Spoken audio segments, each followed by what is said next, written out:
నిన్నటి రోజున కౌన్సిల్లో సభ జరిగిన తీరు, డిప్యూటీ స్పీకర్ గారు సభ జరిపించిన తీరు కానీ, తెలుగుదేశం పార్టీకి సంబంధించిన సభ్యులు వ్యవహరించిన వ్యవహార శైలి కానీ,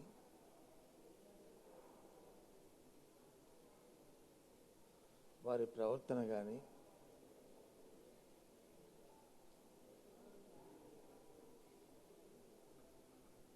ప్రజాస్వామ్యవాదులందరూ కూడా దాన్ని ఖండించి తీరవలసింది. చట్టసభల పట్ల ఉన్న గౌరవాన్ని, సభల ద్వారా ప్రజానికి జరిగే మేలుని, వారికి కల్పించే హక్కుల్ని, రక్షణకి, ప్రజాస్వామ్యంలో ప్రజల చేత ఎన్నుకోబడిన ప్రభుత్వాలకి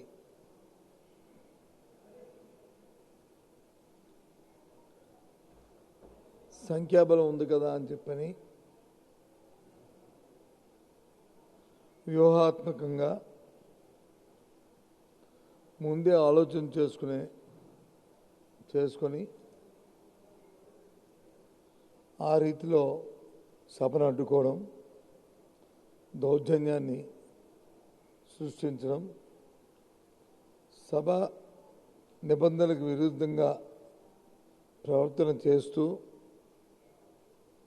వారి ప్రక్రియని కూడా పూర్తిగా కూడా ఖండిస్తున్నాం. దురదృష్టకరమైన సంఘటన. పూర్వపరాలకు పోతే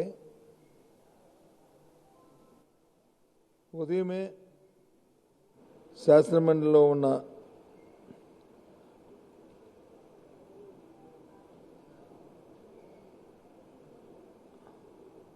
అపోజిషన్ పార్టీ ప్రతిపక్ష నాయకుడు రామకృష్ణ గారు ఒక స్టేట్మెంట్ ఇస్తారు,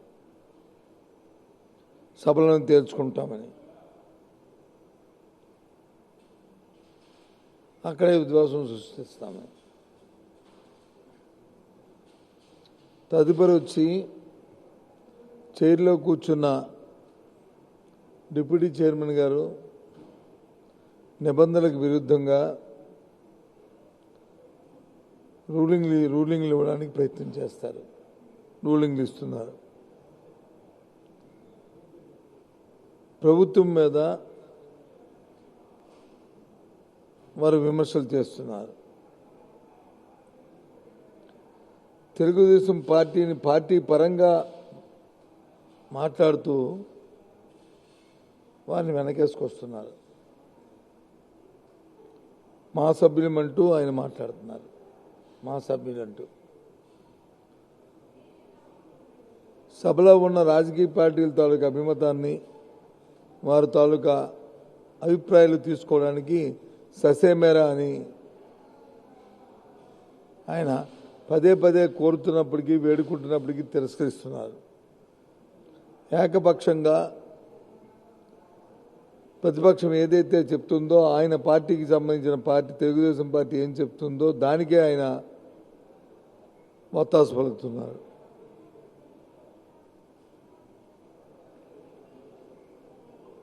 ఏదైతే ముందు వ్యూహాత్మకంగా తెలుగుదేశం పార్టీ వారి పార్టీ ఆఫీసులో నిర్ణయించుకున్న ప్రకారం వచ్చి అధికారపూర్వకంగా ప్రభుత్వం తాలూకా బిజినెస్ ఏదైతే బిల్లులు కానీ, ప్రభుత్వ తాలూకా కార్యక్రమం వాటికి వచ్చి అడ్డు పెడుతున్నారు. ఎజెండా ఉదయం ఇచ్చారు, బిల్లులు ఉన్నాయి, ఈ బిల్లుల్ని పెట్టాలి. తదుపరి వచ్చి సప్లిమెంటరీ ఎజెండా వస్తుంది, దాంట్లో రీఅప్రొప్రియేషన్ బిల్లు వస్తుంది, వాటిని పెట్టాలి, ఒకదాని కూడా పెట్టుకోవాలని ఇచ్చారు. తెలుగుదేశం పార్టీకి కొన్ని బిల్లుల పట్ల వచ్చి వారికి కొంత రిజర్వేషన్లు ఉన్నాయి. తప్పు కాదు. ప్రభుత్వ విధానాన్ని ముందుకు తీసుకెళ్ళాలని ప్రభుత్వం కోరుతున్నాం. విధానానికి విరుద్ధంగా వారి తాలూకా కార్యక్రమాలు వారు చేస్తున్నారు. చేస్తూ 1, 2, 3 చేసి ఏవైతే వారికి దాని మీద రిజర్వ్ వాటిని ఎన్నిక పెట్టుకోమన్నాం. వాటిని కూడా కన్సిడర్ తీసుకోండి, వాటి మీద కూడా ఓటింగ్ జరుపుకోండి, డివిజన్ అడగండి, డివిజన్లో మీరు దాన్ని ఓడించుకోండి, లేకపోతే మీ అభిప్రాయాలు చెప్పండి అన్నాం. అంతకుముందు ఒక పంచాయతీరాజ్ బిల్ జరిగింది, కొన్ని సవరణలు పెట్టారు, అమెండ్మెంట్స్ మేము అంగీకరించలే. కానీ సంఖ్యాబలంగా చూసుకుని వాటిని వాళ్ళు అంగీకరించుకున్నారు. మేము దాన్ని అడ్మిట్ చేసిన తర్వాత మళ్ళీ శాసనసభ తెచ్చుకుంటాం, మా విధానాన్ని రూపొందించుకొని మళ్ళీ శాసనసభ పెడతాం, నిబంధనలకు అనుగుణంగానే ముందుకెళ్తాం. దానికి ఆ రకంగానే మిగతా కూడా చేసుకోమని చెప్పి పదే చెప్పాం. గత శాసనమండలిలో ఏ విధంగా అయితే నిబంధనల విరుద్ధంగా విచక్షణాధికారాన్ని అని వారు చెప్పి నిబంధనలు తొంగలో తొక్కారో, మళ్ళీ ఈరోజు కూడా రూల్ 90 అని కొత్తది తీసుకొచ్చారు. దాని మీద డిస్కషన్ అంటారు. మేము చెప్పాం, రూల్ 90 అనేది అది ఆ రోజుకి ఆ రోజు ఇవ్వడానికి అవద్దు, ముందు రోజు ఇవ్వాలి. ఇచ్చినప్పటికీ కూడా ఇచ్చి హౌస్లో ఉన్న సభానాయకుడితో వచ్చి దాని మీద డిస్కషన్ చేయాలి. లీడర్ ఆఫ్ ద హౌస్తో వచ్చి డిస్కషన్ చేస్తూ టైం ఫిక్స్ చేయాలి. ఇవి నిబంధనలు అని చెప్పాం. రామకృష్ణ గారు లేచారు, అక్కర్లేదు, రూల్ 94లో వచ్చి మే అని ఉంది, మే కన్సల్ట్ కానీ షెల్ అని లేదు, కాబట్టి ఆక్స్ఫర్డ్ డిక్షనరీలో చూశాను, అక్కర్లేదు, చేయొచ్చు చేయకపోవచ్చు, తప్పకుండా చేయాలని ఎక్కడ లేదన్నారు. సరే, కానీ నిబంధనలో నిన్నటి రోజు 16వ తారీఖు ఇవ్వాలని ఉంది కదా, 1 డే బిఫోర్ ఇవ్వాలని ఉంది కదా, కానీ ఇచ్చింది ఎప్పుడు 17వ తేదీన. అది అడిగాం స్పీకర్ని, డిప్యూటీ స్పీకర్ని, ఆ చైర్లో కూర్చున్న డిప్యూటీ చైర్మన్ గారిని అడిగాం. అది ఏ తేదీని ఇచ్చారు? 17ని. మరి 15ని ఇస్తే ఏ విధంగా మీరు అడ్మిట్ చేస్తారు? ఒకటి, సభలో ఉన్న మా నాయకుడిని అడగలేదు, హౌస్లో ఉన్న మా నాయకుడిని, మా బోస్ గారిని అడగలేదు, మా లీడర్ అక్కడ. రెండోది వచ్చి ముందు రోజు ఇవ్వలేదు. ఏ రకంగా చేస్తారంటే దానికి సమాధానం లేదు. బుల్డోజ్ చేయడం చూస్తున్నారు. ఏమనంటే సంఖ్యాబలం ఉన్నారు, పోనీ ఓపెన్ చేయండి, 3 ఆఫ్ ద హౌస్ కొనుక్కోండి, అభిప్రాయాలు అంటే దాన్ని తీసుకోరు. ఇంకా అడిగాం, ఇంకా కొద్ది ముందుకు పోయి ఇంకా చెప్పాం. ఏం చెప్పాం? సరే, మా గవర్నమెంట్ బిజినెస్ అవ్వాలి కాబట్టి ముందు మా గవర్నమెంట్ మాకున్న బిల్లుల్ని ముందు పూర్తి చేయండి, బిల్లు అన్నింటినీ కూడా కంప్లీట్ చేయండి. ఆ తదుపరి మీరు ఏదైతే 2 బిల్స్ ఏవైతే మీరు అంటున్నారో, అప్రాప్రియేషన్ బిల్ ఏదైతే అంటున్నారో అవి తర్వాత కన్సిడర్లో తీసుకుందాం. ఎందుకంటే జీతాలు బత్యాలు అందరికీ రావాలి, స్తంభించకూడదు, ప్రభుత్వం స్తంభించకూడదు, అది అత్యవసరం అది. సో కాబట్టి తీసుకుందాం, వాటి ప్రకారం ముందుకెళ్తాం. ముందు ఈ బిల్లు ఏమంటే అవి కాదంటారు. మా రూల్ 90ని డిస్కౌంట్లో తీసుకోవాలి, అది మా హక్కు అంటారు. నిబంధనలు విరుద్ధంగా ఉండేది, నిబంధనలకి లోబడినందుకైతే ఓకే, లేనిది ఏమనంటే విచక్షణాధికారం. ఎన్నిటికీ ఈ విచక్షణాధికారాన్ని ఉపయోగిస్తారు. అడిగితే సాక్షాత్తు సభలో చూస్తే ఏదైతే వాళ్ళు వ్యూహాత్మకంగా వచ్చారో అక్కడికి, ఏ రకంగా అయితే సభలో అలజడులు సృష్టిద్దాం, విధ్వంసాలు సృష్టిద్దామని మరి ఉదయం రామకృష్ణ గారు హౌస్లోకి వచ్చే ముందే ప్రెస్కి ఏదైతే మాట్లాడి చెప్పాడో ఆయన, ఆ ప్రకారం అక్కడ వచ్చి మేము సమయం పాటిస్తున్నప్పటికీ కూడా దౌర్జన్యం చేసి మా మంత్రుల మీద కొట్లాటికి వచ్చి తిరగబడి ఫిజికల్గా మ్యాన్ హ్యాండ్లింగ్ చేయడానికి వచ్చారు. చాలా బాధ చూస్తుంటే, ఆ దౌర్జన్యం చూస్తుంటే రౌడీల్లాగా, వీధి రౌడీల్లాగా వాళ్ళ తాలూకా అక్కడ చూస్తుంటే ఎంత బాధ అనిపించింది. సభ అవినీతిని కానీ, సభ తాలూకా డక్రమను కానీ లే. అంతేకాదు, సాక్షాత్తు గత శాసనమండలి జరిగింది, ఇప్పుడు మళ్ళీ జరిగింది, గత సెషన్స్లో జరిగింది, మళ్ళీ ఇప్పుడు జరిగింది. సభ్యుడు లోకేష్, చంద్రబాబు నాయుడు గారి కుమారుడు లోకేష్ కొడుకు లోకేష్, అతని చేతిలో సెల్ ఫోన్ పట్టుకొని ఆ సెల్ ఫోన్తో ఫోటోలు తీస్తున్నాడు. గత సెటిల్మెంట్స్ అప్పుడు జరిగినప్పుడు కూడా చెప్పాం, నువ్వు తప్పు చేస్తున్నావు, తీయడం తప్పు, నిబంధనలకు విరుద్ధం అని చెప్పాం. ఫోటోలు తీస్తున్నాడు. ఏంటో ఫోటోలు ఇప్పుడు జరిగిన వాస్తవాలు తీసి పర్వాలేదు, ఎవరో ఇద్దరు ఉంటే ఆ ఫోటోలు తీసి అవి వచ్చి మీడియాకి, సోషల్ మీడియాకి పంపిస్తున్నాడు. ఇది నిబంధనలకు విరుద్ధమయ్యా, నువ్వు ఫోటోలు తీసి తప్పు, ఆపు అని చెప్పాడంటే ఆపట్లే. స్పీకర్ గారికి కంప్లైంట్ చేస్తాం అక్కడే. స్పీకర్ గారు చూడండి ఇది విరుద్ధం అండి అని చెప్తే స్పీకర్ గారు మైక్లో అని చెప్పారు, ఫోటోలు తీయడం తప్పు, ఆపమని చెప్పి ఆయన చెప్పి, అయినప్పటికి కూడా కాకుండా విరుద్ధంగా తీసుకుంటే వారికి చట్టాల పట్ల, నిబంధనల పట్ల, రూల్స్ రెగ్యులేషన్ పట్ల వాళ్ళకి ఏమీ లేదు. మాకు సంఖ్య ఉంది, మేము దౌర్జన్యం చేస్తాం, మాకు సంఖ్య ఉంది, ఈ ప్రభుత్వాన్ని సమయం చేస్తాం, మాకు సంఖ్య ఉంది, ప్రజలతో ఎన్నుకోబడినప్పటికీ కూడా ఈ ప్రభుత్వాలు మేము చెప్పినట్లు ఆడాలి, పాడాలి అనే విధంగా ఎంత వ్యూహాత్మకంగా ఉందంటే, ఉదయం రామకృష్ణ చెప్తాడు, హౌస్లోకి వచ్చి కొట్లాటలు తీసుకొస్తారు, నిబంధన విరుద్ధంగా లోకేష్ వచ్చి ఫోటోలు తీస్తాడు, అవి వచ్చి సోషల్ మీడియా పంపే ప్రయత్నం చేస్తారు.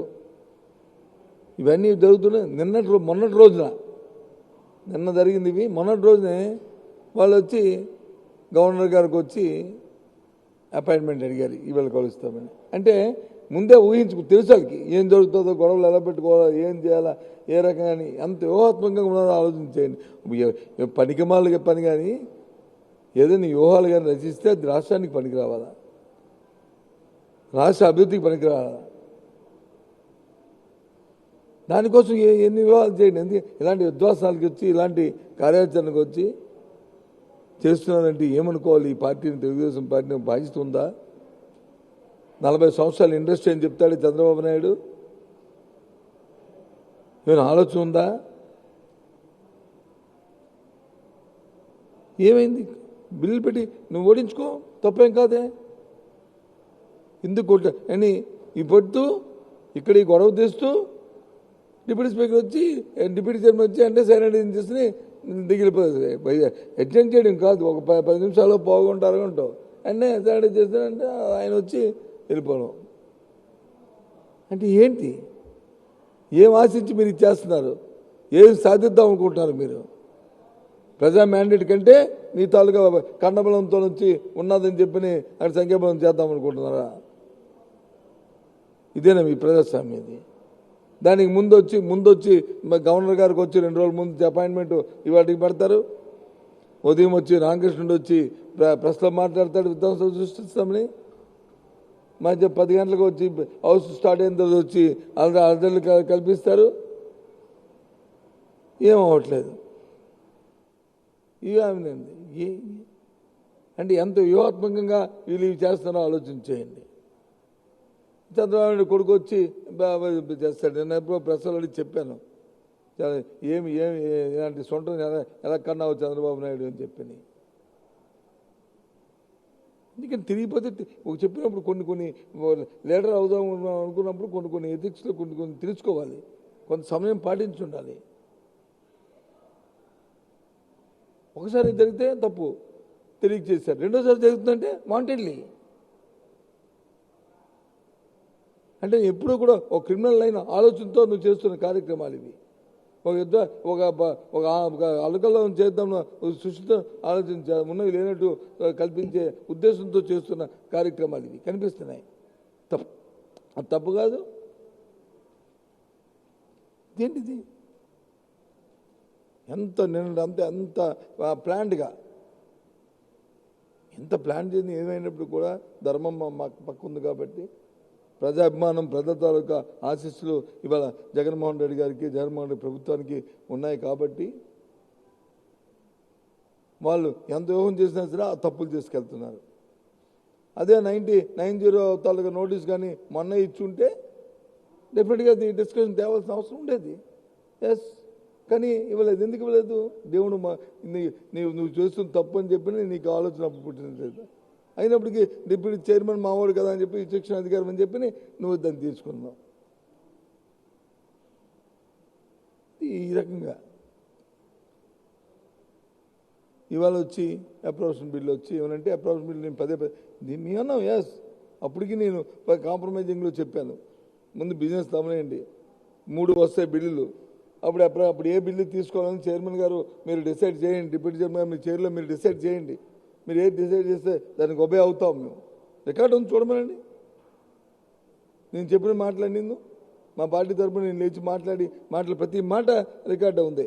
ఎంత సౌమ్యంగా, ఎంత దీనంగా, ఎంత అభ్యర్థనగా, సబ్మిసివ్గా సబ్మిట్ చేసుకున్నామనేది. ఎంతసేపు ఏదో లిటిగేషన్ పెట్టి, ఏదో కలర్ పెట్టి, ఏదోలాగా ఈ సభను వచ్చి అలకలు సృష్టించి ఆందోళన సృష్టిద్దాము అనే కోణంలో తీసుకెళ్ళడానికి ప్రయత్నించాడు. అక్కడ చచ్చ ఇలాంటి పరిస్థితుల్లో ఇవాళ జరుగుతున్నాయి. తీవ్రంగా జరిగిన సంఘటన మళ్ళీ ఇలాంటి సంఘటనలు పునరావృతం కాకూడదని నేను కోరుకుంటున్నాను. తీవ్రంగా నేను జరిగిన సంఘటనలు ఖండిస్తున్నాం. ఈ రకంగా ఎన్ని వాళ్ళు ప్లాన్ చేసుకున్నప్పటికీ, ఎన్ని కొత్తప్పటికీ రాష్ట్ర అభివృద్ధి, రాష్ట్ర తాలూకా అభివృద్ధి, సంక్షేమం, శ్రేయస్సే ముఖ్యంగా జగన్మోహన్ రెడ్డి గారు, మా ముఖ్యమంత్రి గారు మరి ఆలోచన చేసే కార్యక్రమాలు చేస్తున్నారు. ఒక స్టేజ్లో ఆయన కూడా ఫోన్ చేశారు, ఎందుకు ఇదంతానే, ఏంటి కావాలి వాళ్ళకి ఏమనంటే, సరే ముందు కానీ అని అంటే ఇంకొక చెప్తున్నాం. అందుకే అప్రూవేషన్ బిల్ అయినా కానీ చేయించేద్దామని చెప్పి. అంటే వాళ్ళ ఉద్దేశం ఏంటంటే ప్రభుత్వం స్తంభించిపోవాలనే ఆలోచన. ఎలా స్తంభించిపోద్ది? ఏంటి ఆలోచన? వాళ్ళు ఏం చెప్తారు? ఇవాళ ఉద్యోగస్తులకు కానీ, లేకపోతే దేశ ప్రధానికానికి కానీ ఏమని రేపు ఆన్సర్ చేస్తారు ఈ ప్రతిపక్షాలు? ఏం ఆన్సర్ చేస్తాయి? ఆలోచన ఉండాలా కొద్దిగానే మీకు. ఇక్కడ ఒక దగ్గరైనా కౌన్సిల్ ఉందా? భారతదేశంలో మిగతా రాష్ట్రాల్లో కౌన్సిల్ లేదా? మేము ఒకటి అడిగాం, పోనీ ఏ ప్రొఫెషన్ బిల్లు వచ్చి ఆఖరి కాదు ముందు పెడదాం. ఎక్కడైనా ఈ స్వాతంత్రం వచ్చిన తర్వాత, చట్టసభలు ఏర్పాటు అయిన తర్వాత ఏ రోజైనా పెట్టారా? ఆ సందర్భాలు ఉన్నాయని అడిగాం. ఉంటే మనం దాన్ని కంటిన్యూ చేద్దామని చెప్పాం. ఇక్కడ కాదు, పార్లమెంట్లో ఎప్పుడైనా జరిగిందా? కంటిన్యూ చేద్దాం అన్నాం. పార్లమెంట్లో కాదు, పోనీ ఏ రాష్ట్రంలో జరిగిందా? కంటిన్యూ చేద్దాం అన్నాం. ఎక్కడ లేవు. ఆ డిప్యూటీ స్పీకరును ఎల్ఓపి రామకృష్ణుడు అంటారు, డిప్యూటీ చైర్మన్ రామకృష్ణ అంటారు, ఈ సాంప్రదాయం ఇప్పుడు తీద్దామంటారు. దిక్కుమాల దిక్కుమాల మాటలు, దిక్కుమాల భాష అవి. నేను చెప్పాను, ఒక మంచి సాంప్రదాయాన్ని, ఒక మంచి సంస్కృతిని మనం వచ్చి అవలంబిస్తే అది కరెక్ట్, ప్రజలు హర్షిస్తారు. కానీ ఇలాంటి చెడు సాంప్రదాయాల మనం ఈ సభ నుంచి తెద్దామని మీరు చెప్పడం అనేది ఇది ఇది మంచిదేనా? ఏం సందేశం ఇస్తున్నాం మనం రేపు కాలానికి? అంతే దానికి సమాధానం అడిగితే ఎంత ఓపికగా, ఎంత నమ్రతతో, ఎంత దీంతో నేను అంత సభలో ఎంత బాధ వచ్చినప్పటికీ, ఎంత కోపం వచ్చినప్పటికీ, ఎంత ఆవేదన ఉన్నప్పటికీ కూడా అంతా అణుచుకొని చెప్తున్నప్పటికీ కూడా అస్సలు ఎంత మా చిన్న పెద్ద లేకుండా, గౌరవ మర్యాద లేకుండా సభ్యుల మీదకి వచ్చి మాట్లాడుతూ, సభ్యుల మీదకి వచ్చి కలబడుతూ, మంత్రుల మీద కాదు మీదకి ఏమనుకుంటున్నారో నాకు అర్థం అవట్లే.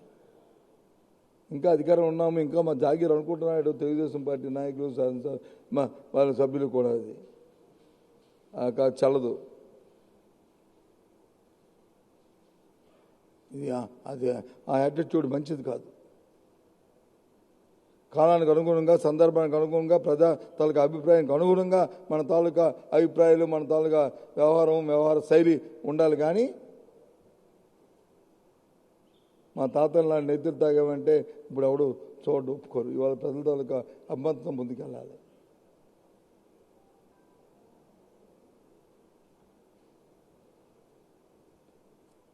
పునరావృతం కాకూడదని కోరుకుంటూ, మంచి సాంప్రదాయాలు రావాలి, భగవంతుడు మంచి ఆలోచన ఇవ్వాలని కోరుకుంటున్నాను. డిప్యూటీ చైర్మన్ మీద అవిశ్వాసం పెట్టడం ఏంటి అలాంటి వాళ్ళు అదే డిప్యూటీ ఆ డిప్యూటీ చైర్మన్ని చూస్తేనే మాకు అనిపిస్తుంది, బాధ అనిపిస్తుంది. చూశారు కదండి ఆ చైర్మన్ ఆ సీట్లో ఉండే ఆయన వాళ్ళకి భాష ఎంత, నేను బావేతో మాట్లాడుతుంటే ఆయన ఏ విధంగా మా మీద దాడి చేశారు నిన్న మాటలతోని ప్రభుత్వం మీద పైపెచ్చు అంటారు. వాళ్ళందరూ మా మా మా సభ్యులు అడిగారు డిప్యూటీ స్పీకర్ని, ఇది సిపిపిని, మా అంటే ఎవరండి మీ సభ్యులు, తెలుగుదేశం పార్టీ సభ్యులు అంటే అది అప్పుడు మళ్ళీ తేరుకొని అంటే మనసులో ఉంది. ఆ కుర్చీలో కూర్చున్నప్పటికీ కూడా నేను అందరికీ కూడా నిష్పక్షపాతంగా ఉండాలి, అందరూ సమానమే ఇక్కడ, నేను పార్టీలకి అన్నిటికీ అతీతుండనే అనేది మైండ్ సెట్లో రావడం వల్ల వచ్చిన ఆనందానికి. నేను ఎదురుగా ఉన్నప్పుడు నేను ఏదైనా మాట్లాడచ్చు, ఇక్కడికి వచ్చినప్పుడు వచ్చి ఇక్కడ ఉన్న అందరూ సమానం అన్నట్టు ఉండాలి. లేదు ఆయన జడ్జి కింద మేము అనుకుంటాం, కానీ దురదృష్టం జడ్జి కింద కనిపించలే. ఓ పార్టీ శాసనసభ్యుడి కింద, ఒక పార్టీ మా సభ్యుడి కింద కనిపించాడు.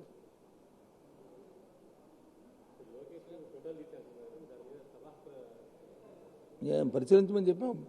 ఒకసారి అయితే పర్వాలేదు, కుర్రోడు తెలియక ఏదో చేశాడు కదా అనుకోవడానికి, అంటే వాంటెడ్లీ చేస్తున్నాడంటే అది వెనకాల లేదో దురుద్దేశం ఉందని లెక్క. అది దాని శపథాలుగా గౌరవాన్ని కించపరచాలనే జయంతో చేస్తున్న వాడిని ఎలా ఊరుకుంటే ఎలా అవుతుంది?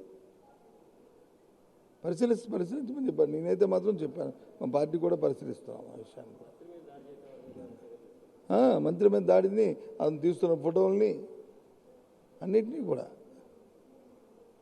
పరిశీలిస్తున్నాం.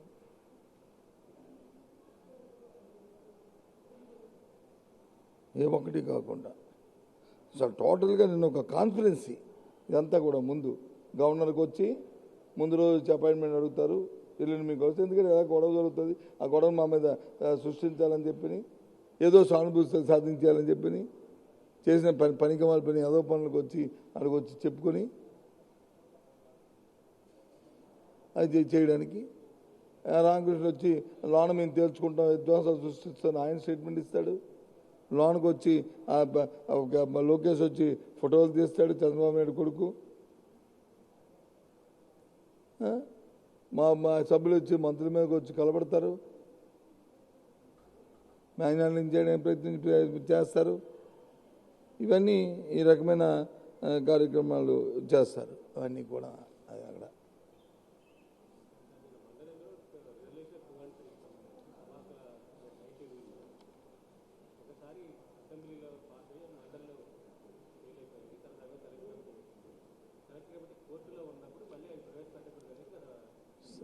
సార్ ప్రవేశపెట్టకూడదు, ప్రవేశపెట్టాలని సమస్య వచ్చినప్పుడు మేము బిల్లు ఇచ్చాము. చైర్మన్ కదా అడ్మిట్ చేశాడు, ఇవి ఇతను అడ్మిట్ చేశాననే మాట వాడాడు కదా. ఇది 19 చైర్మన్ అడ్మిట్ చేశాడు ఓ రోజు ముందు. మరి చైర్మన్ అడ్మిట్ చేశాడు కదా బిల్లుని, చైర్మన్ ఉదయం చదివాడు కదా బిల్లుని. లే బిల్లులు అన్నీ పెట్టారని చెప్పి ఆయనే చెప్పాడు కదా. మరి అంతే కదా.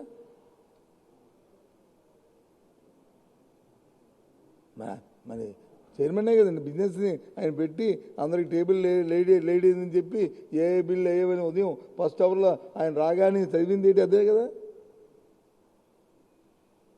మనం అన్ని చర్చలో జరిగిన తర్వాత అప్పుడు మీరు ఎత్తండి, ఆ బిల్లులు పెట్టడానికి వీల్లేదు, మా అబ్జెక్షన్స్ ఇవి, మా రిజర్వేషన్స్ ఇవి అని అన్నాడు. మేము కాదు అని మేము అంటాం, వాదిస్తాం. దాని మీద కావాలంటే డివిజన్ అడగండి, ఓటింగ్ జరుగుతుంది. తర్వాత ఏం జరుగుతుంది. మేము వద్దాంలే కదా. అంటే చైర్మన్ ఎందుకు అడ్మిట్ అయింది? ఆయన ఆమోదంతో కదా అవన్నీ మరి సర్క్యులేట్ అవుతాయి. అడగండి, కాదండి లెటర్ పెట్టి తీసుకోమనండి. అవుతున్నారు మేము ఎందుకు వద్దంటాం?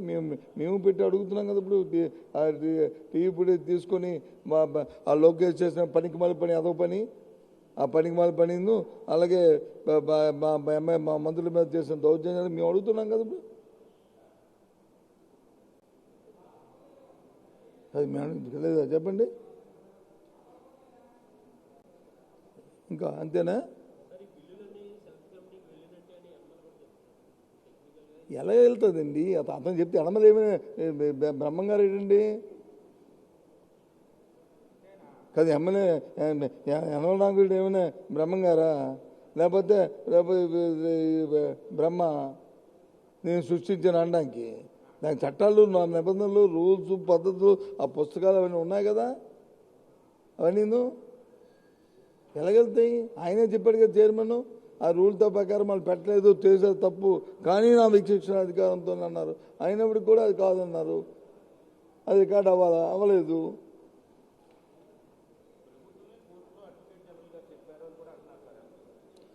సార్ ఆయన ఏం చెప్పని యనమల రామకృష్ణ ఇది నాట్ ఫైనల్. యనమల రామకృష్ణ ఆయన అభిప్రాయం అది, బొత్స సత్యనారాయణ గారు నా అభిప్రాయం ఇది, తెలుగుదేశం పార్టీగా వాళ్ళ అభిప్రాయం అది, వైఎస్ఆర్సీపీ పార్టీగా మా అభిప్రాయం అది. ఇవన్నిటి కూడా ఒక చర్చ. వచ్చిన తర్వాత ఆ బిల్ని అడ్మిట్ చేశాడు స్పీకర్ గారు, చైర్మన్ అడ్మిట్ చేశాడు. ఆ బిల్ డిస్కషన్ జరగాలి కదా, జరిగిన తర్వాత నీ ఇష్టం తీసుకో. ఎవడొద్దన్నాడు? నో, ఇది పెట్టడానికి వీల్లేదు, మేము పెట్టాలి, డివిజన్ కోరు పెట్టాలా వద్దని. ఎస్, వచ్చింది ఎక్కువ మంది సభ్యులు ఉన్నారు కాబట్టి వద్దన్నా, ఓకే, దట్స్ ఆల్ ఫైన్. ఎవడొద్దా? మేము వద్దన్నా కదా. అడ్మిట్ ఇచ్చిన బిల్లుల్ని ప్రభుత్వం తాలూకు ఎజెండాని అక్కడ డిస్కస్ చేసి దాన్ని తిరస్కరించి ఎవడో నీ అమ్మమ్మ తిరస్కరించవద్దని మీ అన్న మాకెక్కడ ఉంది హక్కు? ఒక బిల్లుని మీరు తిరస్కరించారు కదా, అమెండ్మెంట్ చేశారు కదా. పంచాయతీరాజ్లో ఏదైతే ఎలక్షన్ రిఫార్మ్స్ చేస్తామో రిఫార్మ్ చేసిన బిల్లులోను అమెండ్మెంట్ చేశారు కదా, మీ ఉద్దరిపటికి చేశారు కదా. గవర్నమెంట్ రిక్వెస్ట్ని మీరు కన్సిడర్ చేయలేదు కదా. అలాగే ఇది కూడా చేయండి. ఎవడొద్దన్నాడు? ఎవరు మిమ్మల్ని అడ్డుపెట్టారు? ఎందుకు చేయలే? ఎందుకు ఆ డిప్యూటీ స్పీకర్ అది చేయకుండా ఎందుకంత దోబుచ్చినట్లు ఆడారు అక్కడ? తప్పు కదా అది. ఏం మెసేజ్ చెప్పదలుచుకున్నాం మనం అసలు? ఎంత దీనిగా జరుగుతుంది కార్యక్రమం. ఇప్పటికీ మేము మా స్టాండ్ ఒకటే, డిస్కస్ చేసిన తర్వాత నిర్ణయం తీసుకోండి. అడ్మిట్ అయిన బిల్లుని మీరెవరు కాదనడానికి, గవర్నమెంట్ తాలూకా బిజినెస్ని కాదనడానికి నువ్వు తిరస్కరించు. నీ తాలూకా భాషని, నీ భావ్యాన్ని, నీ భావాన్ని అనర్గళంగా రామకృష్ణకు వచ్చిన చౌతర్యం అంతా, లాజిక్ అంతా, ఆ లీగల్ పాయింట్ అంతా చెప్పను. అవసరం ఎవరొద్దన్నారు? మేము వద్దన్నావా? కాకుండా దౌర్జన్యం చేసి ఆపడానికి ప్రయత్నం చేసి మా మంత్రుల మీద దౌర్జన్యం చేసి మా మంత్రుల మీద కొట్టడానికి తయారయ్యి లోకేష్ వచ్చి హాఫ్ అన్ అవర్ ఉన్నవాడు వచ్చి ఫోటోలు తీయడం ఏంటిది? తెలుసుకోవాలి. ఒకసారి తెలుసుకోవాలి, తప్పని పర్వాలేదు. రెండోసారి వచ్చి తెలుసుకొని ప్రవర్తన చేయాలి. పుట్టగానే అందరూ కూడా మేధావులు ఉండరు. పుట్టగానే అందరికి అన్నీ తెలిసిపోవు, కానీ తెలుసుకోవడానికి ప్రయత్నం చేస్తారు. కానీ ఆ అబ్బాయికి అసలు తెలుసుకోవాలనే ఆలోచన కానీ జ్ఞానం కానీ ఆ ఇంగిత జ్ఞానం కానీ లేదు, అతనికి తెలుసుకోవాలనే ఆలోచన లేదు. ఎంతసేపు ఏదో ఒక ఇలాంటి న్యూసెన్స్ తప్ప.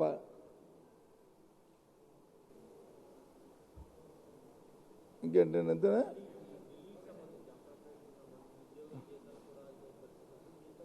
అదే చెప్తున్నాను కదా, ఉద్యోగ జీతాలకు కూడా రాష్ట్రం సభ్యించిపోవాలి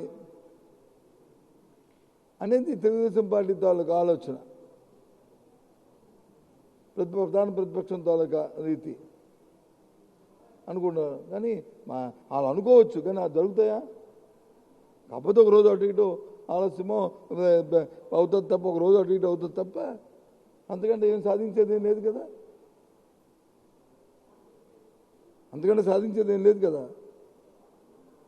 వాళ్ళ పాపాన్ని వచ్చి తెలుగుదేశం పార్టీ చేసిన దుశ్చర్యం వల్ల కాకపోతే ఉద్యోగస్తులందరికీ ఓ రోజు జీతాలు ఇవ్వడం అనేది ఒక దినం లేట్ అవ్వచ్చు. దానికి వాళ్ళని మేమేదో చెప్పుకుంటాము, పడతాము.